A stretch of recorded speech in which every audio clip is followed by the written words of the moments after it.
The game, a project overview. In order to make the unit appear seamless, I opted for using Schoology. Schoology had the advantage of working as a practical repository. You can see how the information is organized in the different clusters I mentioned in part 1 of this presentation: warm-ups, medals, concentration, and World Championship. Warm-ups are tutorials, part of the flipped lessons. The tutorial would end always with small practice that happened to be our starting point in class to make sure the content had been understood. The students were responsible of taking notes in an adapted Cornell format. Sometimes I created my tutorial using VoiceThread. On occasions, I took good tutorials I found online and embedded them in VideoAnt because it allowed me to insert my own comments or questions for the students.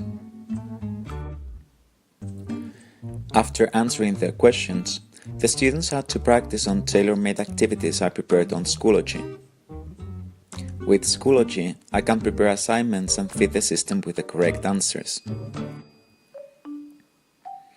That way, students have immediate feedback after completing each activity, as wrong answers appear marked in red and can decide to resubmit as many times as they wish in order to score higher. The listening comprehension was based on Edpuzzle.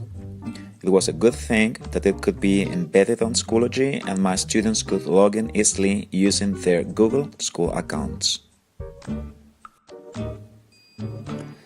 Then we see here the part of concentration, their independent project.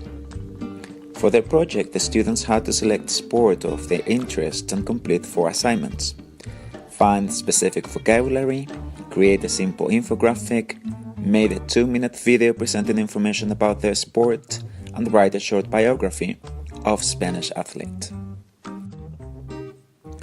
The vocabulary was shared in Google Sheets. That way, they could see the vocabulary that other fellow students were using and have access to the vocabulary the group brainstormed when the unit started off. For the infographic, we used Canva.com. It is very intuitive and has templates that eases up the task. The videos were made in their preferred format. They had to save it on Google Drive and share the link with me. Finally, the biography was done using Google Docs inserted in Schoology.